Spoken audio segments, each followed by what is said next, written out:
Hello दोस्तों, स्वागत है आपका आपके अपने YouTube चैनल दिसार जीकेजीएस क्लासेस में। दोस्तों, आप सब लोग कैसे हैं? उम्मीद करते हैं आप सब लोग अच्छे होंगे, स्वस्थ होंगे, मस्त होंगे और अपनी तैयारी बेहतरीन तरीके से आप सभी कर रहे होंगे। दोस्तों, हम आपको यूथ साइंस बुक का सॉल्यूशन करवा रहे हैं, जिसमें दोस्तों आज हम आपको केमिस्ट्री का टॉपिक गैसीय नियम के सारे क्वेश्चन करवाने वाले हैं। दोस्तों, गैसीय नियम से जितने भी क्वेश्चन इस बुक में दिए गए हैं, सारे क्वेश्चन का सॉल्यूशन हम इस वीडियो में करवाने वाले हैं। दोस्तों, वीडियो अच्छा लगे वीडियो को लाइक कर दीजिएगा, शेयर कर दीजिएगा, कमेंट कर दीजिएगा। चैनल पे नए हैं चैनल को सब्सक्राइब करके बेल आइकन को प्रेस कर लीजिएगा। और दोस्तों, हमसे जुड़ने के लिए, क्लास के अपडेट के लिए आप हमारा टेलीग्राम चैनल ज्वाइन कर सकते हैं। टेलीग्राम चैनल का लिंक मैंने डिस्क्रिप्शन बॉक्स में आपको दे दिया है। दोस्तों, सभी की प्लेलिस्ट भी हमने आपके लिए बना दी है, तो आप प्लेलिस्ट में जाके भी सारे वीडियो देख सकते हैं। चलिए दोस्तों, देर ना करते हुए स्टार्ट करते हैं आज का अपना सेशन। दोस्तों, आज हम पढ़ेंगे गैसीय नियम के सारे क्वेश्चन। ठीक है, देखते हैं पहला क्वेश्चन।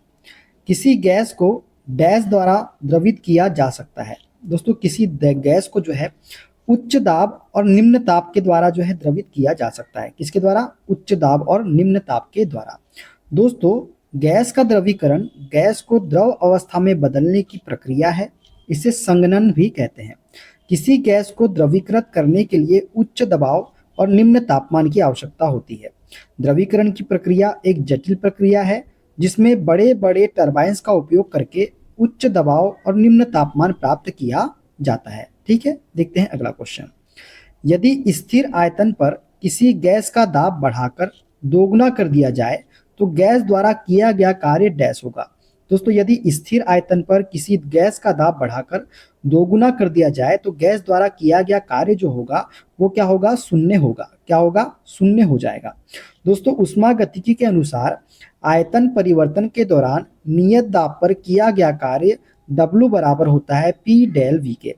जहां डेल V के बराबर क्या है? 0 है, तो W बराबर क्या हो जाएगा? P into V। W बराबर 0 है, अतः किया गया कार्य भी क्या हो जाएगा? हमारा शून्य हो जाएगा। ठीक है, देखते हैं अगला क्वेश्चन। उस नियम का क्या नाम है जिसके अनुसार गैसों के मिश्रण में कुल दाब व्यक्तिगत गैसों के आंशिक दाबों के योग के बराबर होता है? तो वह नियम है दोस्तों हमारा डाल्टन का आंशिक दाब का नियम। दोस्तों, डाल्टन के आंशिक दाब के नियम के अनुसार गैसों के मिश्रण में कुल दाब व्यक्तिगत गैसों के आंशिक दाबों के योग के बराबर होता है। दोस्तों, डाल्टन के नियम के अनुसार गैसों के मिश्रण में कुल दाब व्यक्तिगत गैसों के आंशिक दाबों के योग के बराबर होता है। आंशिक दाब को प्रत्येक गैस के उस दाब के रूप में परिभाषित किया जाता है यदि वह किसी पात्र में अकेले रखे जाने पर जो दाब अधिरोपित करती है। ठीक है, देखते हैं अगला क्वेश्चन। जिस तापमान पर किसी गैस का आयतन शून्य हो जाता है उसको क्या कहते हैं? दोस्तों, वह तापमान जिस पर गैस का आयतन शून्य हो जाता है उसे हम परम शून्य तापमान कहते हैं। क्या बोलते हैं? परम शून्य तापमान। दोस्तों, जिस तापमान पर किसी गैस का आयतन शून्य हो जाता है उसको परम शून्य ताप कहते हैं। आदर्श गैस समीकरण पीवी बराबर क्या होता है? nRT में T एक परम ताप है। यदि गैस का आयतन शून्य हो जाए तो वहां पर गैस का अणु विद्यमान नहीं होगा। अणु के न होने के कारण वहां पर कोई आंतरिक आकर्षण या प्रतिकर्षण भी नहीं होगा तथा न ही कोई आंतरिक ऊर्जा होगी। हम जानते हैं कि T बराबर एफ यू, जहां U हमारी आंतरिक ऊर्जा है। यदि U अगर 0 हो जाएगा दोस्तों तो T बराबर क्या हो जाएगा? ये भी 0 केल्विन हो जाएगा। अतः आयतन शून्य होने पर तापमान भी 0 डिग्री केल्विन होगा। 0 डिग्री केल्विन तापमान को ही हम परम शून्य तापमान कहते हैं। ठीक है, देखते हैं अगला क्वेश्चन। बॉयल के नियम के अनुसार क्या होता है? दोस्तों, बॉयल के नियम के अनुसार नियत तापमान पर दिए गए किसी गैस के द्रव्यमान के दाब तथा आयतन का गुणनफल स्थिर रहता है, अर्थात पीवी बराबर स्थिरांक। यही क्या है? बॉयल का नियम है। ठीक है दोस्तों, बॉयल के नियम की यदि बात करें तो बॉयल का नियम नियत तापमान पर दिए गए किसी गैस के निश्चित द्रव्यमान के दाब तथा आयतन का गुणनफल स्थिर होता है, अर्थात पीवी बराबर सी के। पी व्युत्क्रमानुपाती होता है दोस्तों 1/v के। अगर हम दाब को बढ़ाएंगे तो आयतन क्या होगा? कम होगा। दाब को बढ़ाएंगे तो क्या होगा? हमारा आयतन क्या हो जाएगा? कम हो जाएगा। तो यही है क्या? बॉयल का नियम। दोस्तों, चार्ल्स का नियम की बात करें तो स्थिर दाब पर किसी गैस के निश्चित द्रव्यमान का आयतन परम तापमान के अनुक्रमानुपाती होता है। दोस्तों, मतलब क्या होता है? निश्चित द्रव्यमान का आयतन जो होता है ये परम तापमान के अनुक्रमानुपाती होता है। V अनुक्रमानुपाती क्या हो जाएगा? T। और V बराबर Ct के, जहां T हमारा क्या है, परमताप है, V हमारा क्या है, आयतन है। तो क्या हो जाएगा, ये C बराबर ये हो जाएगा V अपॉन T के। ठीक है, देखते हैं अगला क्वेश्चन। इनमें से कौन सा नियम यह बताता है कि गैस का आयतन गैस के दाब के व्युत्क्रमानुपाती होता है। मतलब जो गैस का आयतन V होता है ये गैस के दाब के व्युत्क्रमानुपाती होता है। ये कौन बताता है, व्युत्क्रमानुपाती होता है। तो ये बताता है दोस्तों बॉयल का नियम। कि उसका नियम बताता है, बॉयल का नियम बताता है। दोस्तों बॉयल के नियम के अनुसार स्थिर तापमान पर किसी गैस का आयतन गैस के दाब के व्युत्क्रमानुपाती होता है। मतलब आयतन जो होता है ये दाब के क्या होता है, व्युत्क्रमानुपाती। यदि हम दाब को बढ़ाएंगे तो आयतन क्या होगा, कम हो जाएगा, और यदि हम दाब को घटाएंगे तो आयतन क्या हो जाएगा, हमारा बढ़ जाएगा। यहाँ पीवी बराबर क्या हो जाएगा, एक स्थिरांक हो जाएगा। ठीक है, देखते हैं अगला क्वेश्चन। 27 डिग्री सेल्सियस तापमान पर स्थित किसी आदर्श गैस को एक नियत दाब पर तब तक गर्म किया जाता है जब तक कि इस गैस का आयतन दुगना ना हो जाए। गैस का अंतिम तापमान होगा। दोस्तों 27 डिग्री सेल्सियस तापमान पर स्थित किसी आदर्श गैस को एक नियत दाब पर तब तक गर्म किया जाता है जब तक कि इस गैस का आयतन 2 गुना ना हो जाए। गैस का अंतिम तापमान हमको बताना है। दोस्तों यहाँ क्या क्या दिया है हम देख लेते हैं। दोस्तों हमको T1 जो दिया गया है ये दिया गया है कितना, 27 डिग्री सेल्सियस। तो कितना हो जाएगा, हम केल्विन में जब चेंज करेंगे तो केल्विन में चेंज करने के लिए क्या करते हैं, केल्विन में चेंज करने के लिए सेल्सियस प्लस क्या करते हैं, 273 को हम ऐड करते हैं। सेल्सियस कितना दिया है दोस्तों, 27 दिया है, तो 273 में 27 को जोड़ेंगे तो कितना आ जाएगा, तो 300 केल्विन में मान निकल के हमारा आ जाएगा। कितना, 300 केल्विन। तो T1 हमारा कितना निकल के आ गया, 300 केल्विन। T2 हमको निकालना है दोस्तों। V1 बराबर V के हो जाएगा और V2 बराबर 2V के। तो नियत दाब पर V समानुपाती होता है किसके, T के। किसके समानुपाती होता है, परम ताप के समानुपाती होता है। तो V1 अपॉन T1 बराबर हो जाएगा V2 अपॉन T2 से। क्या करेंगे, V1 upon V2, V1 upon T1 बराबर V2 अपॉन T2 का फॉर्मूला यूज करेंगे। तो ये हो जाएगा दोस्तों, हमको निकालना है T2। तो T2 बराबर क्या हो जाएगा, V2 अपॉन में V1 इंटू T1 के। ठीक है दोस्तों, 2 गुना हो रहा है दाब। पहले दाब कितना था, क्या बोलते हैं, 2 गुना हो रहा है। क्या 2 गुना हो रहा है, हमारा आयतन 2 गुना हो रहा है।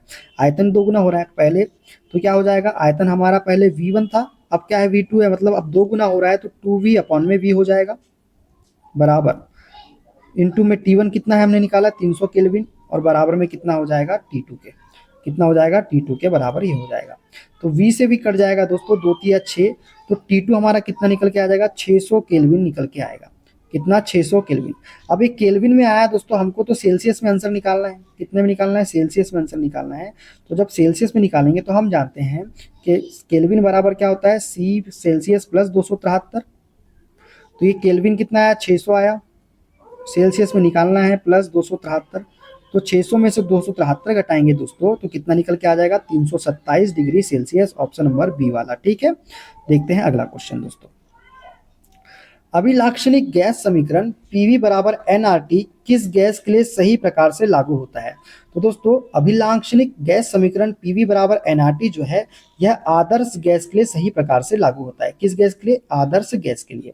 दोस्तों अभिलाक्षणिक गैस समीकरण PV बराबर nRT जो है यह आदर्श गैस के लिए सही प्रकार से लागू होता है।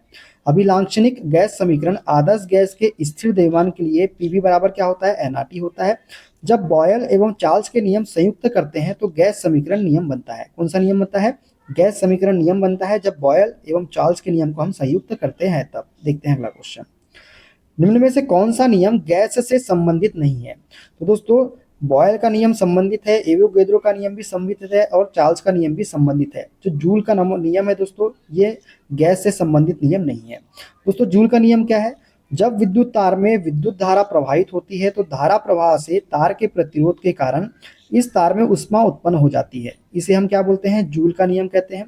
ऊष्मा ऊर्जा का ऐसा ही मात्रक जूल होता है, जबकि अन्य नियम जो है ये गैस से संबंधित नियम है। ठीक है, देखते हैं अगला क्वेश्चन। निम्न में से कौन विसरित नहीं होगा। ये अगरबत्ती भी होगा दोस्तों, इत्र की वाष्प भी होगा दोस्तों, धुआं भी होगा। मेथी पाउडर जो है दोस्तों ये विसरित नहीं होगा। सन 1833 ईस्वी में ग्राहम ने गैसों के विसरण की गति का नियम प्रतिपादित किया था। इस नियम के अनुसार निश्चित ताप और दाब पर विभिन्न गैसों के विसरण के अपेक्षित वेग उनके घनत्व के वर्गमूल के विपरीत अनुपात में होते हैं।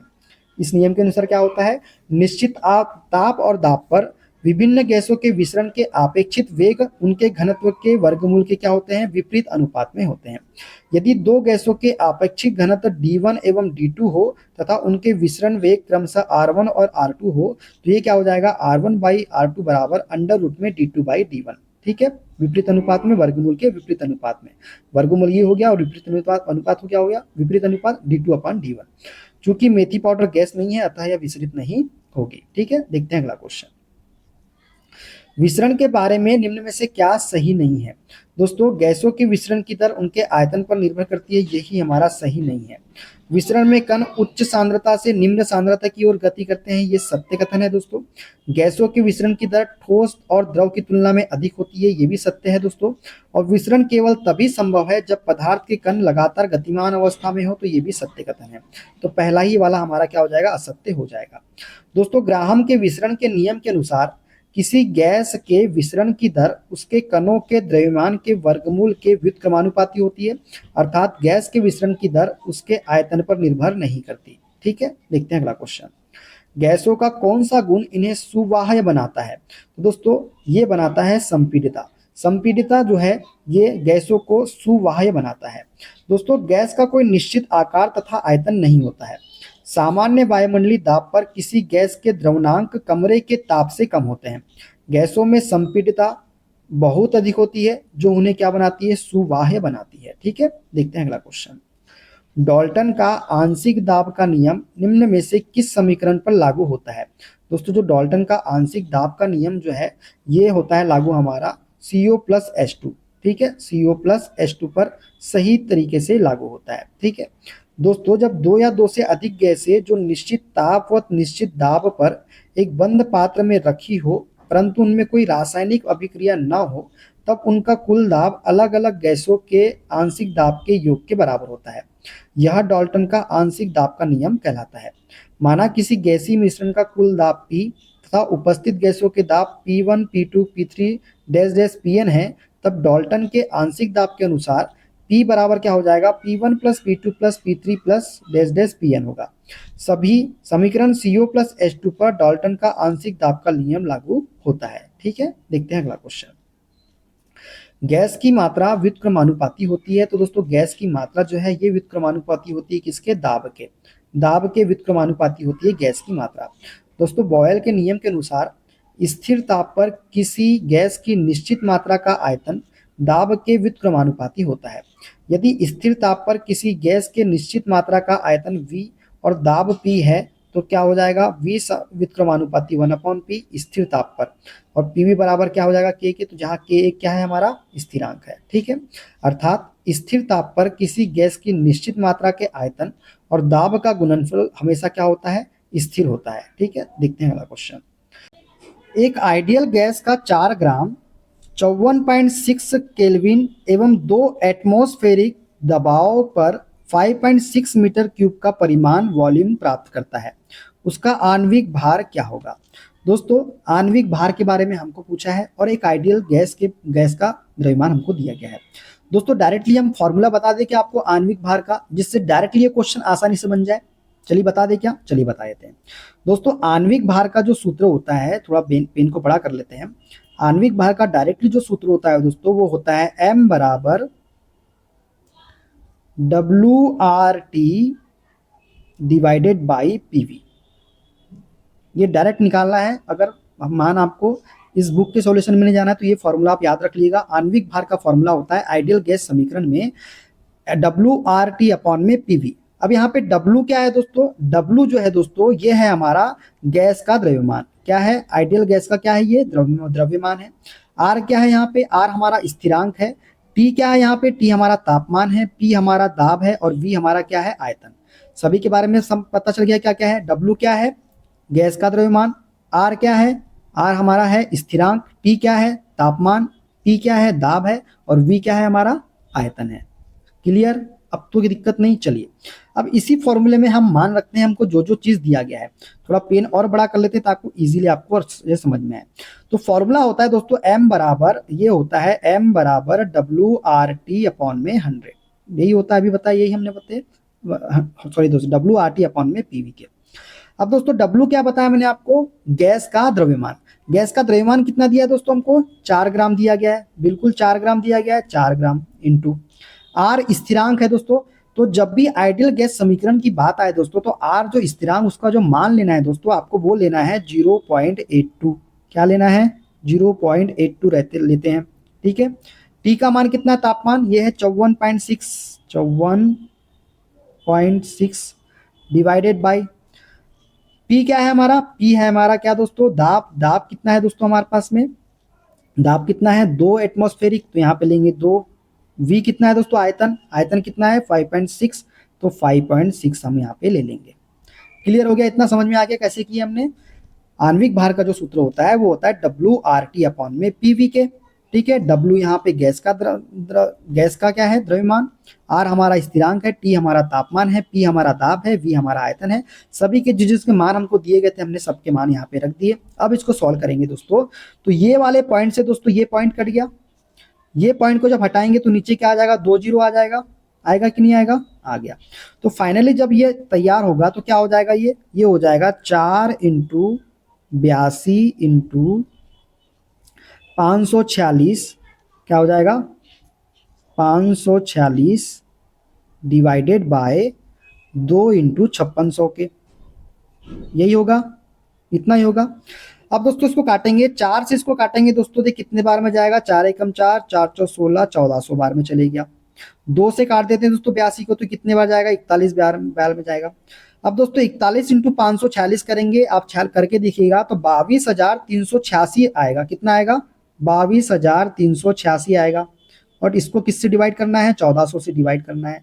जब 1400 से दोस्तों इसको डिवाइड करेंगे तो 15.99 समथिंग में आएगा आंसर, ठीक है। 15.99 लगभग हम इसको 16 मान सकते हैं। तो राइट आंसर जो इसका निकल के आएगा दोस्तों वो कितना आएगा, आप कैलकुलेशन खुद करिएगा दोस्तों ना, हम डायरेक्टली आपको बता रहे हैं, काट के नहीं बता रहे हैं। तो इसको जब सॉल्व करेंगे दोस्तों कितना आएगा, 15.99 आएगा। और ये 15.99 जो है ये 16 के बहुत करीब है। तो राइट आंसर क्या हो जाएगा, ऑप्शन नंबर बी वाला 16 हो जाएगा इसका आणविक भार, ठीक है। कोई दिक्कत, इजीली आपको समझ में आ गया ना। चलिए आगे बढ़ते हैं नेक्स्ट क्वेश्चन की ओर। किस नियम के अनुसार स्थिर तापमान पर गैस का आयतन दाब के व्युत्क्रमानुपाती होता है। दोस्तों कौन सा नियम है जिसके अनुसार स्थिर तापमान पर गैस का आयतन जो है ये दाब के व्युत्क्रमानुपाती होता है। तो ये नियम है दोस्तों बॉयल का नियम। किसका नियम, बॉयल का नियम। दोस्तों बॉयल के नियम के अनुसार स्थिर ताप पर गैस का आयतन जो है ये दाब के क्या होता है, व्युत्क्रमानुपाती होता है। मतलब ये हो जाएगा दाब बराबर 1/v के, ठीक है। यहाँ पीवी बराबर क्या हो जाएगा, के। पी गैस का दाब हो गया, वी गैस का आयतन है, के हमारा नियतांक है। तो P1 V1 बराबर क्या होगा, P2 V2 के हो जाएगा। ठीक है दोस्तों, क्लियर है। चलिए तो दोस्तों ये थे आज के टॉपिक, इस टॉपिक के क्वेश्चन। वीडियो कैसा लगा कमेंट बॉक्स में जरूर बताइएगा। आशा करते हैं हमने जो भी आपको न्यूमेरिकल समझाया है वो आपको समझ में आया होगा। वीडियो अच्छा लगे दोस्तों वीडियो को लाइक कर दीजिएगा, शेयर कर दीजिएगा, कमेंट कर दीजिएगा। चैनल पे नए हैं चैनल को सब्सक्राइब करके बेल आइकन को प्रेस कर लीजिएगा। और दोस्तों हमसे जुड़ने के लिए, क्लास के अपडेट के लिए आप हमारा टेलीग्राम चैनल ज्वाइन कर सकते हैं। टेलीग्राम चैनल का लिंक मैंने डिस्क्रिप्शन बॉक्स में आपको दे दिया है। मिलते हैं दोस्तों अगले वीडियो में, अपना ख्याल रखिए। Okay bye bye, take care.